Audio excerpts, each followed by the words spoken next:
Assalamualaikum warahmatullahi wabarakatuh.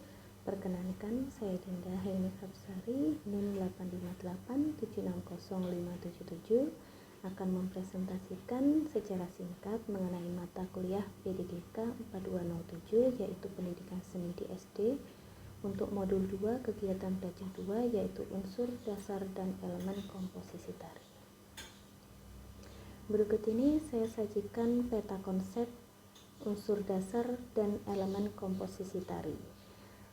Yang akan kita bahas kali ini ada 3 macam. Yang pertama adalah unsur dasar tari, kemudian yang kedua adalah elemen komposisi tari, kemudian yang ketiga adalah jenis tari. Oke, kita mulai dari pertama. Untuk unsur dasar tari sendiri terdiri dari 4. Yang pertama adalah gerak. Gerak tari adalah gerak yang telah mengalami perubahan atau proses dari gerak wantah atau gerak asli ke gerak murni atau maknawi. Untuk gerak sendiri dibedakan menjadi 2, yaitu berdasarkan geraknya dan berdasarkan karakternya. Untuk berdasarkan geraknya, gerak tari ada gerak representasional, kemudian ada gerak non-representasional. Sedangkan untuk berdasarkan karakter ada gerak maskulin dan gerak feminin. Selanjutnya, unsur yang kedua adalah tenaga. Gerak akan hidup dan bermakna jika mendapat tenaga atau energi dari dalam tubuh. Penggunaan tenaga meliputi yang pertama adalah intensitas atau kuantitas tenaga, kemudian ada aksen atau tekanan, yaitu dilakukan secara tiba-tiba atau kontras. Kemudian yang ketiga adalah kualitas, yaitu penggunaan dan penyaluran tenaga.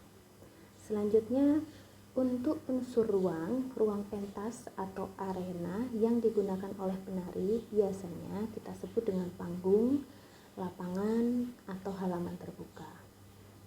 Untuk aspek-aspek yang terkandung di dalam ruang, yang pertama adalah garis, kemudian ada volume, kemudian ada arah, keempat ada level, dan yang terakhir adalah fokus. Berikutnya, untuk unsur yang terakhir adalah unsur waktu. Waktu merupakan penentu dalam membangun sebuah gerak tarian. Maka faktor yang penting yang pertama adalah ritme.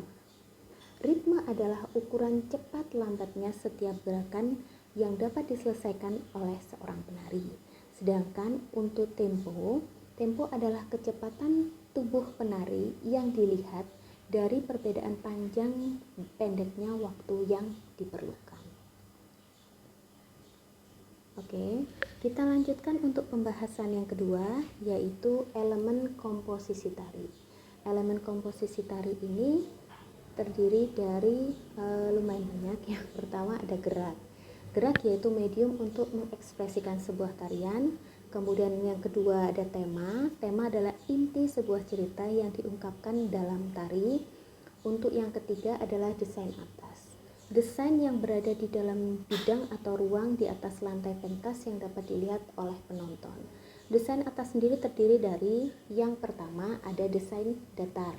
Kemudian ada desain vertikal, ada desain kontras, desain lengkung, desain dalam, desain horizontal, desain statis, desain bersudut, desain spiral, desain tinggi, desain rendah, desain terlukis, dan desain simetris.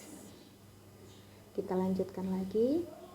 Untuk yang keempat ada desain lantai. Desain lantai sendiri garis di lantai pentas kemudian membentuk desain lantai. Desain lantai terdiri dari yang pertama ada lurus atau diagonal. Dapat juga desainnya huruf V. Kemudian desain huruf V terbalik, kemudian desain lengkung, desain spiral, desain lantai lingkaran. Untuk desain musik, tari dapat lebih hidup apabila ada iringan musik. Tujuan dari desain musik sendiri yang pertama adalah membantu mempertegas irama tari, kemudian memberi ilustrasi, kemudian membantu mempertegas ekspresi musik, dan yang terakhir adalah merangsang penari. Selanjutnya yang keenam ada desain dramatik. Jadi sebuah cerita dapat memiliki pembuka, klimaks, dan penutup. Untuk desain dramatik terdiri dari dua, yaitu desain kerucut ganda dan desain kerucut tunggal. Untuk desain kerucut ganda menanjak dari sebuah klimaks kemudian turun tetapi tidak sampai ke dasar permulaan. Sedangkan untuk desain kerucut tunggal yaitu permulaan ke rangsangan, kemudian dari rangsangan ke perkembangan, kemudian dari perkembangan sampai ke klimaks, kemudian turun sampai akhir. Oke, kita lanjutkan desain kelompok. Tari yang dilakukan oleh lebih dari dua penari dapat disebut desain kelompok. Desain kelompok sendiri yang pertama ada unison atau kompak, kemudian ada alternate selang-seling, kemudian balance seimbang, canon berurutan, broken terpecah, kemudian yang terakhir ada proportion atau proporsi. Oke, kita lanjutkan. Untuk yang ke-8 ada dinamika. Agar tidak terkesan monoton dan memiliki sentuhan emosi, maka setiap tarian ada namanya dinamika.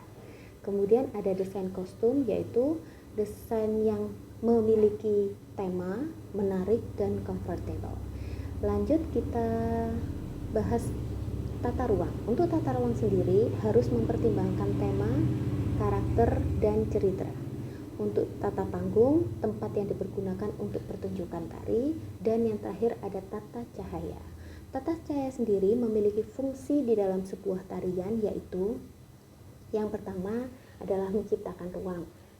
Kemudian yang kedua menciptakan jarak antara penonton dengan pentas. Kemudian yang ketiga menciptakan efek tertentu. Yang keempat menciptakan ruang yang berbeda dalam waktu yang sama.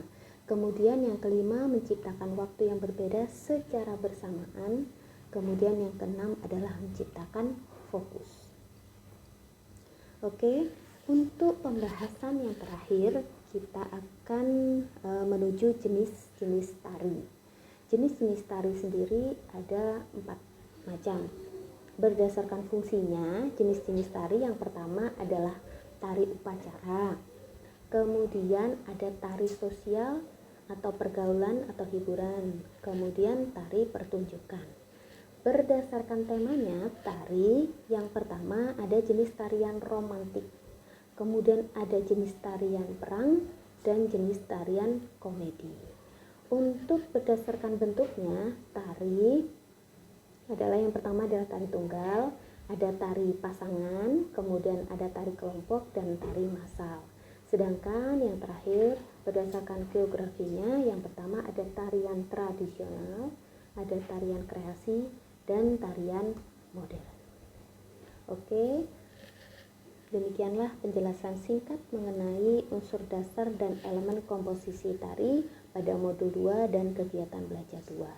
Panjenengan semua bisa membaca lebih lanjut di modul pendidikan seni di SD.